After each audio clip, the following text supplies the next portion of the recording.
Metric first ডিভিশনে শুরু হয়েছিল কম্পিউটার, ল্যাপটপ থেকে শুরু করে এখন হায়ার সেকেন্ডারি পর্যন্ত গাড়ি দেওয়া হচ্ছে, আপনার স্কুটি। কিন্তু এসবের মাঝখানে আমি একটি কথা এখানে বলতে চাই। প্রথম কথাটি হলো, সফলতা আমাদেরকে অব্যাহত রাখতে হবে। থামবো না আমরা, কারণ থেমে যাওয়ার আরো এক নাম মৃত্যু। আমরা অটোমেটিক থেমে যাবো সেদিন যেদিন আমাদের প্রাণবায়ু বেরিয়ে যাবে, সেদিন আপনাকে থামতেই হবে। যতই আপনি 24 ঘন্টার শিডিউলকারী মানুষ হন, যতই ব্যস্ত ব্যক্তি হন, সেই রুদ্রদিন আর বাঁচবে না। একদিন আপনার অস্তমিত হতেই হবে, একদিন আপনাকে বিছানায় পড়ে থাকতেই হবে। অন্যের মুখাপেক্ষী হবেন, অন্যেরা আপনার কাফন দাফন অন্ত্যেষ্টি ক্রিয়া সম্পাদন করবে। আপনি না উঠতে পারবেন, না বসতে পারবেন, না কিছু বলতে পারবেন, আপনি অন্যের মুখাপেক্ষী হয়ে যাবেন। সুতরাং আমরা সেদিন গিয়ে থামবো, এর আগে থামবো না। ছাত্র সময়ে উপযুক্ত ছাত্র, শিক্ষকতার সময় উপযুক্ত শিক্ষক, সামাজিক স্তরে উপযুক্ত সমাজসেবী, বাবা যেদিন হবো সেদিন উপযুক্ত বাবা হতে হবে। যেদিন আমি পুত্র সেদিন উপযুক্ত পুত্র বা উপযুক্ত কন্যা, যেদিন মা হবো সেদিন উপযুক্ত মা। প্রত্যেক ময়দানে আমাদেরকে পরিশ্রমী হতে হবে, আদর্শ হতে হবে, সম্মানের জায়গা দখল করতে হবে। সেই কম্পিটিশন, সেই প্রতিযোগিতা কোনোদিন সমাপ্ত হবে না। আর পবিত্র কোরআনে এই মর্মে শিক্ষা দেওয়া হয়েছে যে আল্লাহ তাআলা যারা ইমানদার, ইমান এবং তারপরে ইলম, জ্ঞানের ভিত্তিতে মানুষের মর্যাদা নিরূপণ করেন। উতুল ইলমা দারাজাত, মর্যাদার কোন সীমারেখা নেই। আবু বকর সিদ্দিক থেকে সেই শুরু হয়েছিল, আর মাহমুদ হাসান দেওবন্দি যার নামে একটা অ্যাওয়ার্ড এখানে আছে, সেখান পর্যন্ত আজ পর্যন্ত চলে আসছে, নেমে নেমে আসছে, আবার এক সময় উঠবেও। এই দ্বারা উত্থান আর পতন হবেই।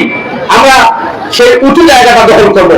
ভাই যেমন বলেছেন যে সেই প্রতিযোগিতামূলক মনোবৃত্তি নিয়ে হুজুর পাক বলতেন আমাদের এগিয়ে যেতে হবে, কিন্তু সেখানে হিংসার কোনো স্থান নেই, কারো প্রতি অনিষ্ট সাধনের চিন্তার কোনো স্থান নেই। যাই হোক, তো আমার মুদ্রা কথা হলো, আমরা অধ্যয়ন, পরিশ্রম এবং সাধনা থেকে কোনোদিন বাদ যাব না। আজকে যারা ডিস্টিংশন বা লেটার মার্কস ইত্যাদি পেয়েছো, আর তোমাদের নাম কেউ নিবে না, এই স্কুল থেকে যারা আগামীতে ফার্স্ট ডিভিশন হবে, ডিস্টিংশন লেটার্স পাবে, তাদের নামই দেওয়া হবে। তোমরা শেষ, তোমাদের আসবে পরের ফিল্ড।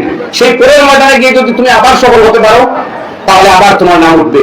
এইভাবে জীবনটাকে যদি সফলতার পরিকাঠামোয় গড়ে তুলতে পারো, তাহলে তুমি ম্যান অফ লাইফ আপরাইট, তুমি একটা সফল জীবনের অধিকারী হবে।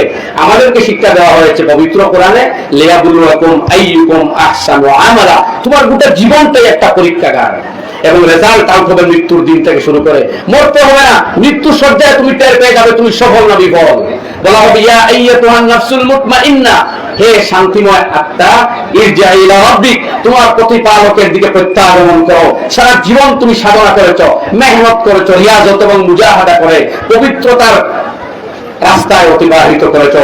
আজ থেকে তোমার আমোদ প্রমোদ আর বিনোদনের জগৎ শুরু হলো, তোমার স্বাধীনতার এই জগৎ শুরু হলো। আর তোমার জন্য কোনো কিছু হারাম, নাজায়েজ, মাকরুহ, নিষিদ্ধ এই সব সমাপ্ত।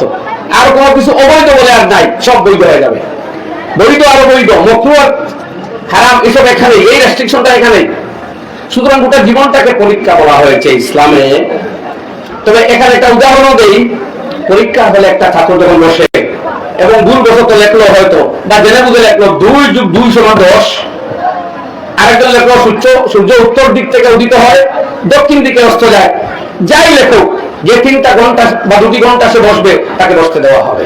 ভুল উত্তর লেখার কারণে কেউ বলেও দেবে না, কেউ শাসাবেও না, সতর্কও করবে না, পেপারটাও ফেলে নিবে না, মুচকি মুচকি হাসবে, আর তোমার খারাপ নতিজা রেজাল্টের অপেক্ষায় থাকবে।